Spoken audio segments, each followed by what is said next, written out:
Welcome back for another video by Plastic Models by a Regular Dude. Today I'm going to talk at the request of one of the members on a forum that I frequent.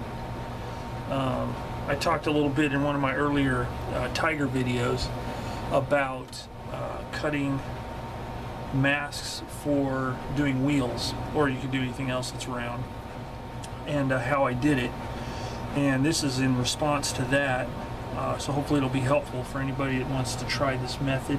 And I'm sure it's nothing that a lot of other people haven't tried, but I'm going to show you how I do it and the tools I use.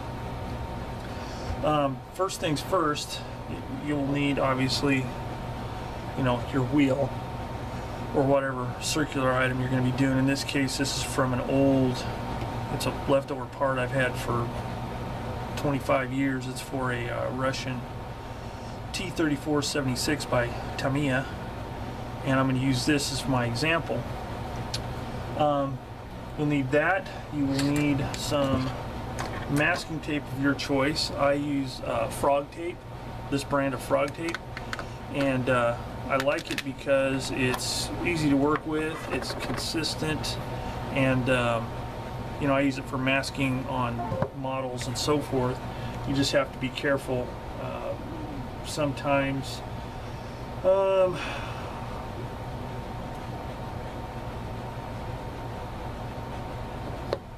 it'll peel the paint up, especially if you're using acrylics. Now, fortunately, I haven't had that problem, but anyway, this is the tape I use for this. And it's good to test it first to make sure you don't peel any of the paint off. So, maybe try it on some scrap or whatever. So, you got your tape. Then you're going to need something to measure your the size you're going to need for your template. And you can either use just a regular scale. I have this General brand stainless steel scale that has inches and millimeters on it. You can use either one. I prefer millimeters for doing stuff like this. So, whatever works for you. Or, instead of that, you could use a dial caliper. And this is a General brand dial caliper, and I just don't really have a thing for General. It just happens to be the brand at the hardware store that's close by where I live and work. But this one also works in inches and millimeters, and seems to be pretty accurate. So anyway, this is actually a little bit better, and here's the reason why. Getting the actual center to center dimension, if you're off just a little bit, number one, I was taught in a drafting class that you never start at the end of the scale, because there is the possibility it could be off a little bit. Now, this is a good brand, so generally that's not an issue, but it's better to start at an increment that's already that's on the scale. So in this case, I would start at the 10, put it on the outside edge of the rim and measure up, and it looks to be right at 20 millimeters. Okay, but again, it's kind of hard to get the exact dimension, but not that big of an issue. You can use something like this. It's quite easy. But a dial caliper works a little better because you don't have to worry about finding the exact dimension, because it finds it for you. So you measure your... Oh, shaky, I had coffee. You measure your diameter of your rim, which in this case is right at 20 millimeters. Okay, so anyway, that's the way you'd want to measure it, either with a steel scale or plastic scale, doesn't matter, or ruler as some people call them, but that or a dial caliper. Then, the last tool you'll need, and this is what you'll actually make the cut with, is this. It is a compass circle cutter, and it's made by Flexifile, FLEX.I.FILE, and they're on the internet, and they sell all kinds of different tools, but this right here I really like. And this piece of tape here, I just use that to protect the tip and the blade. It's a titanium blade. It's a model number 6116, and it's fully adjustable. Blades are replaceable, and to adjust the size, you just unscrew this, slide it back and forth, crank it down at the size you need. Very handy tool, and it's great, and it's very accurate, and it's great for making these templates. So the way I do it is I just tear or cut a piece of tape from the roll,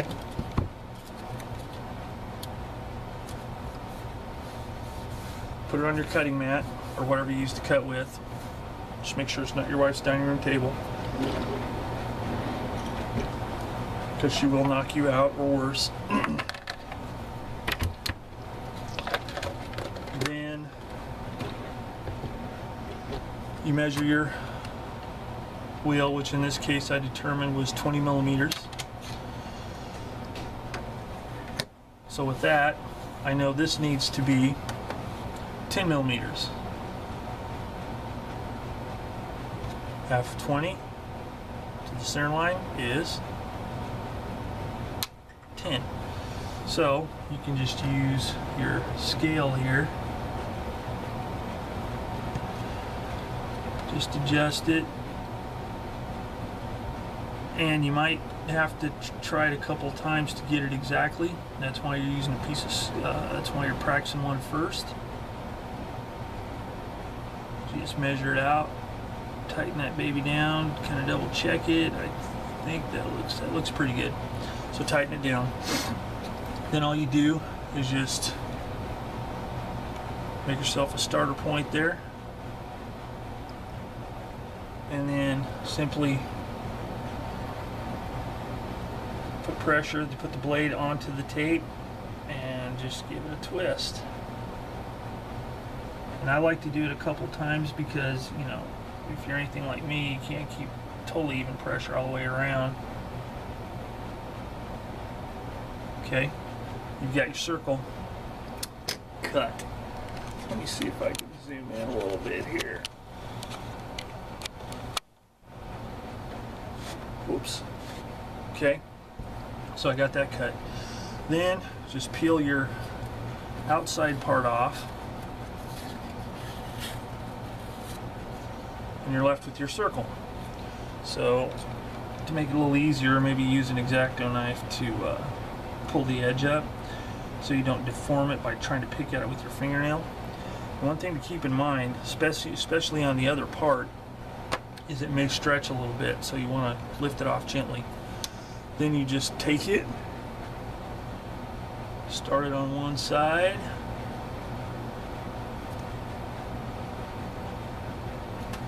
center it up the best you can.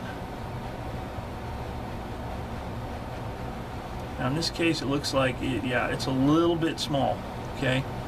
Just tightening this can be kind of tough, so it's a little bit small. So what you'd want to do is just, you know, adjust accordingly to make it fit, and then you just smash it all the way down. It'll cover your whole rim, and you can spray the tire. And what you can do it a couple of ways, because you can either use that or you can put it around the outside. Okay, so I'm going to do another one really quick here just to see if I can get it the right size. So I'm going to adjust this out just ever so slightly.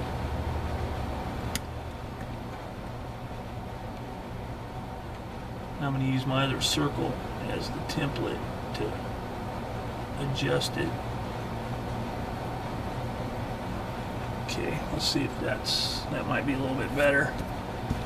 Okay, make sure it's tight so it doesn't slip. So you just stick it in your tape,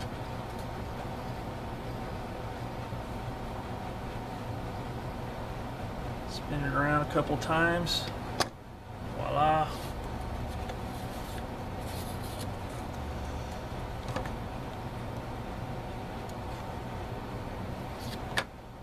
And let's see if this one's a little closer.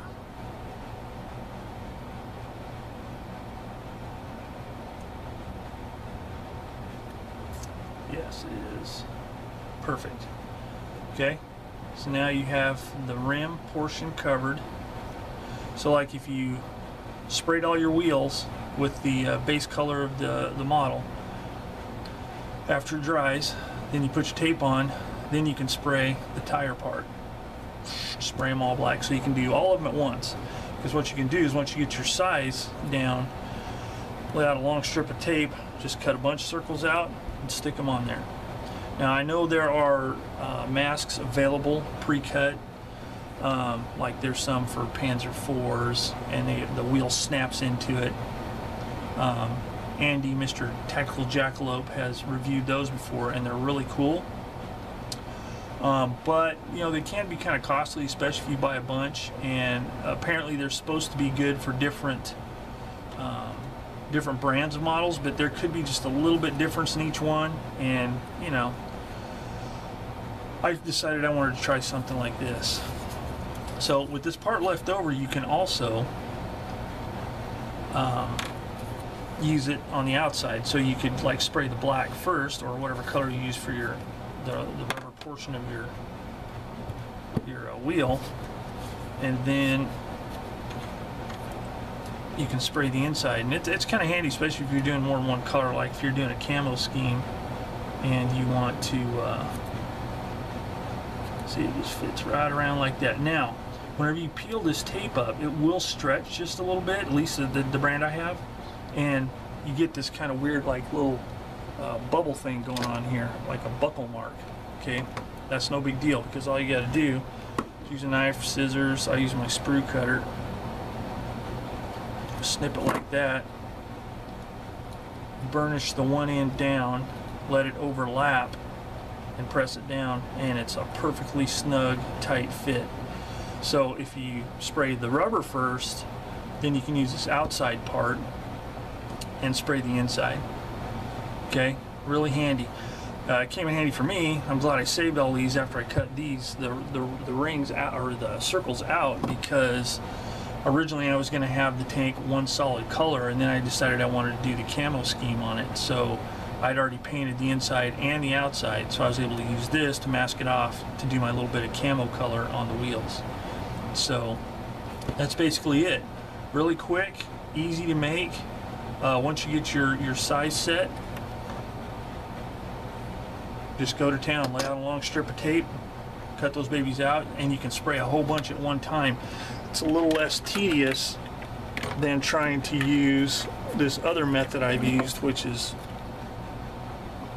just regular circle templates, you know, which work fine, but sometimes they might be just not quite the right size. Like this one here would be just a little bit too small for painting the rim, whereas that one's too big. So unless you have a good range of sizes of circle templates, it's hard, and you have to do them one at a time, and that can be kind of tedious. I mean, I'm kind of a what do you call it, production line kind of worker. I like to lay everything out and then just go and just spray the whole shooting match at once, let them dry, I'm done.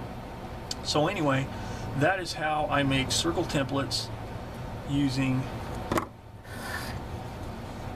these simple items right here to make painting wheels a little easier, because unlike the old days where I was nice and steady and I could paint by brush, I'm not quite as steady as I used to be. So anyway, I hope that's helpful.